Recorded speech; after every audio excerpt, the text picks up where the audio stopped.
avis, nous besoin d'une constatation globale pour comprendre vraiment que signifie le Wakashio pour nous. Parce que le Wakashio, il y a un désastre, il y a un événement, mais il n'est pas, et peut-être même une grande première dans l'histoire de Maurice, mais nous besoin considérer qu'il y a un événement qui a répété. Et quand nous guettons ça qui peut arriver dans le monde, nous besoin préparer-nous à ça. Ça qui peut arriver dans le monde, c'est ce qu'on appelle le réchauffement climatique. Tout ban grand think tank et ban grand expert du climat peut dire nous aussi que l'objectif de limiter le réchauffement global de 2 degrés d'ici 2050 n'est pas tenable.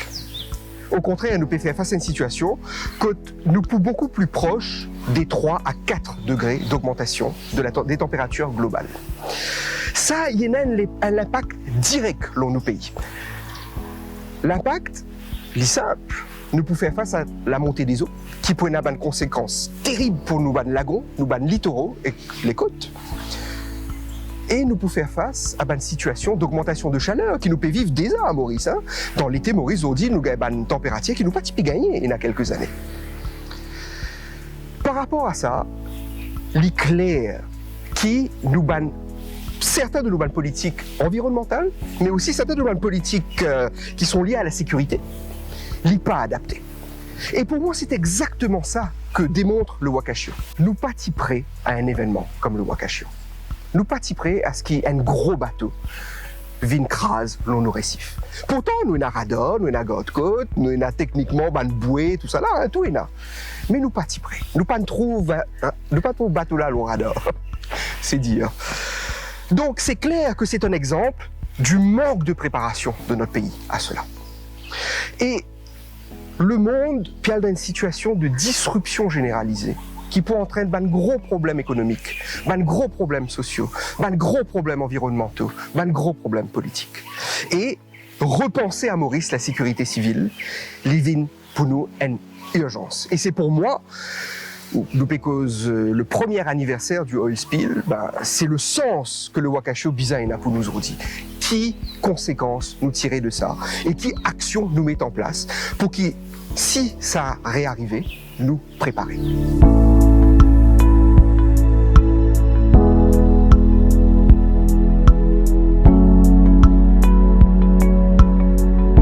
Par exemple, je vous donne un constat récent qui date de 2018.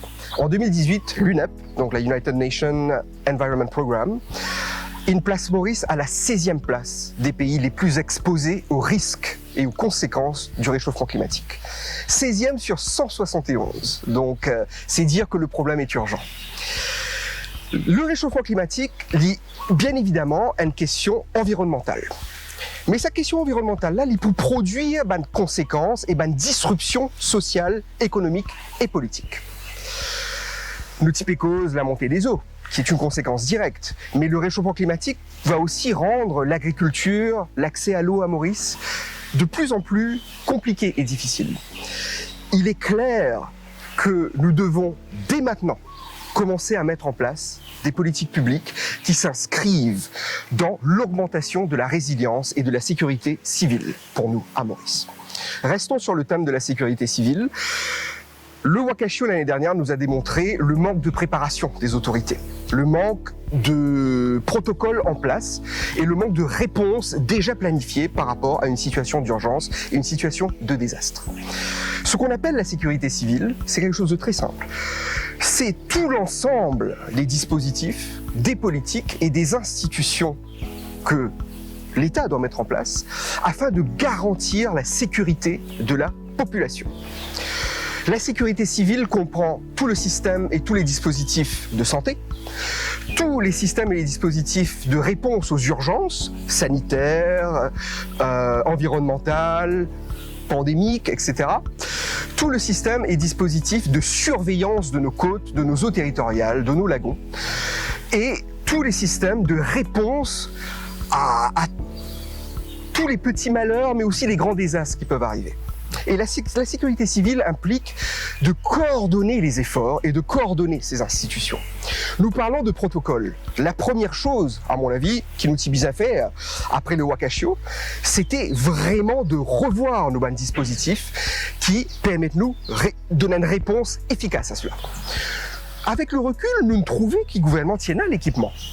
Mais l'équipement n'a pas été déployé. C'est la société civile qui a dû réagir et se mobiliser pour aller faire des boudins. C'est pas normal. Le taxpayers money est investi dans les institutions. Et l'institution, BISA, a une réponse immédiate à cela.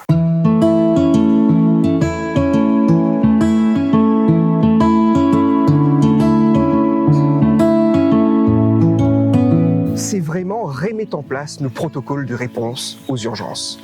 Et un affaire bien simple qui est bien faire, c'est la constitution de ce qu'on appelle une réserve sanitaire. Une réserve sanitaire, c'est quoi? Une réserve sanitaire, c'est un ensemble de personnes, de Mauriciens, qui sont formés aux réponses du type Wakashio. C'est-à-dire qui ou donne par exemple Banzan, c'est une solution extrêmement efficace pour donner une formation et une activité aux jeunes chômeurs par exemple. Ou met en place un programme sur une base de volontariat. Quand ou dit Banzan, Vini nous donne une formation. Sa formation-là, il implique une formation paramédicale. Nous apprenons à faire CPR, Nous apprenons comment, quand il y a par exemple un accident de la route, nous sommes capables de déployer et à aider sur place. Comment, quand il y a un oil spill, nous sommes capables tout de suite de mobiliser pour déployer les boudins, pour assister la police, les pompiers, les gardes-côtes, etc. Une réserve sanitaire, il n'y a pas une affaire qui est active tout le temps. Ça, les individus, qui sont constitutifs de la réserve sanitaire, ils vivent la vie, ils ont de travail, mais ils sont formés à la réponse. Et du moment qu'un protocole d'urgence entre en jeu, ils sont déployés sur le terrain. Et ils ne sont pas se déployer dans le sens qui met les autres loin de terrain, non. Tout ce qui relève des protocoles sont clairement établis et ils connaissent exactement qui ils ont pour faire. Par exemple, sur le cas du Wakashio, le temps de réponse des autorités publiques qui suivent l'échouage du vraquier a été tellement long que ça a produit le désastre qui nous tout connaît. Mais ce temps de réponse-là, il n'est pas si bizarre long comme ça. Et si nous avons une institution de sécurité civile qui fonctionne comme un bizarre, si nous tenons une réserve sanitaire qui est déployer immédiatement, ce temps de réponse-là, tu peux drastiquement réduire. Et peut-être qu'il nous évite la marée noire. Alors, la constitution d'une réserve, c'est une étape. Ça ne suffit pas. Nous avons une réserve. Et encore une fois, il y a un bénéfice social dans la constitution d'une réserve. Combien de jeunes sont en recherche d'une activité? Nous connaissons à Maurice, le chômage des jeunes pévine un véritable problème socio-économique. Une réserve, comment le motiver dire où t'allais là, l'y déployer dans des situations d'urgence, mais une réserve, c'est de la formation continue, c'est de l'activité continue. Et sa formation-là, ou permet de nous acquérir un savoir aussi, qui peut servir dans la vie de tous les jours, et qui peut contribuer à améliorer notre propre vie en réalité. Donc la construction d'une réserve, c'est une chose. L'autre aspect du développement des capacités de réponse aux urgences, c'est bien évidemment tout ce qui relève de nouvelles technologies et des dispositifs. Nous faisons un constat bien simple, aujourd'hui. Nous avons un radar qui s'y posait PVI, nous avons la côte. Équipement, nous garde-côte. Équipement, nous la police. Équipement, pompiers. Équipement des services urgentistes publics. L'île n'est plus adéquate. Nous institution de la sécurité civile n'est plus équipée pour faire face à un problème qui peut multiplier à partir de ce là. Encore une fois, le réchauffement climatique, nous pas pour sortir depuis là-dedans. Maurice à la 16e place. Et Maurice, les émissions de gaz à effet de serre tellement bas que Maurice ne participe pas au réchauffement climatique. Mais Maurice est en première ligne des victimes. Et à partir de là, il y a une seule affaire qui nous a à faire. C'est investir massivement dans la modernisation de nos services. Nous pécose le Wakashio, mais la crise, la pandémie de la Covid, un autre exemple extraordinaire, c'est deux événements qui nous fait vivre, que nous trouver, qui nous ont une institution bizarre et adaptée. Dans le cas de la Covid, clairement, nos systèmes de santé pas y prêts.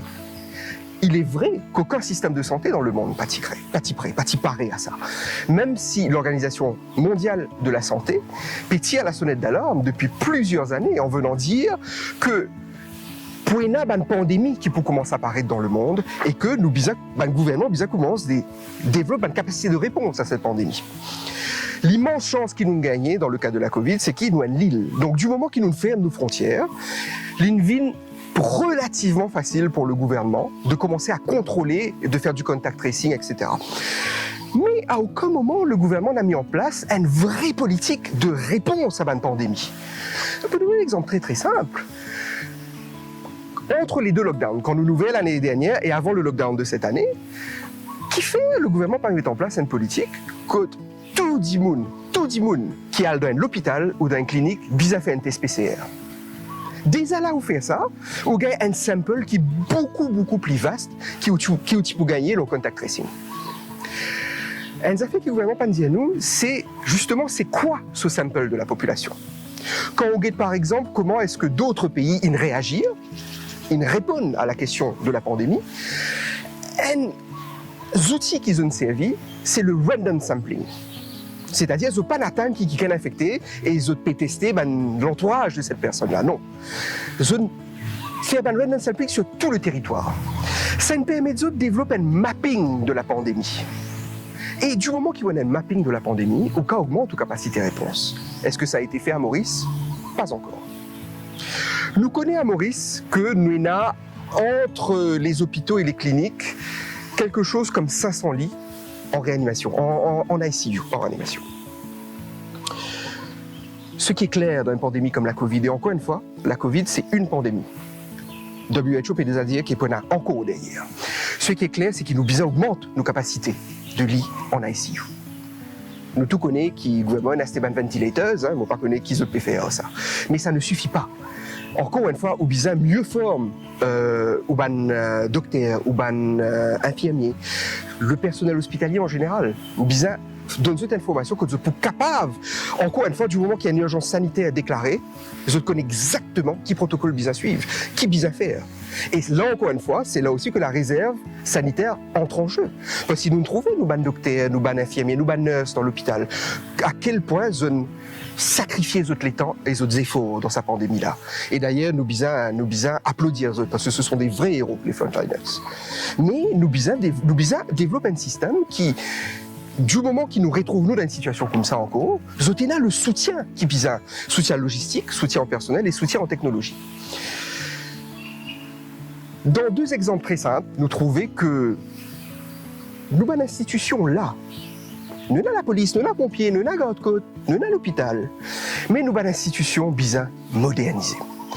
Et nous avons une situation de grande chance en réalité, parce que la modernisation, avant tout, est une modernisation de technologie. Et bien, technologie, ils ont dit, qui existait. C'est à nous maintenant de savoir mettre en place les politiques publiques et les investissements qui bizarres pour qui nous capables de make the most de tout ça et qui nous capables d'augmenter la résilience de nos pays. Nous avons tendance, nous comptons ça mot résilience, tout le temps nous cause résilience. La résilience évidemment qu'il est économique, mais avant que la résilience économique, la résilience libizin sécuritaire. La résilience, ça doit avant tout passer par la sécurité et le bien-être de la population mauricienne. Et n'a un très très vaste chantier là. Encore une fois, la Covid et le Wakashio, ce sont deux exemples.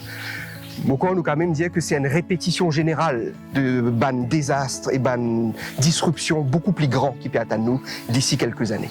Et si nous pas commençons à préparer nous, zodi à augmenter nos capacités de réponse, nous risquerions de trouver nous dans une situation extrêmement compliquée.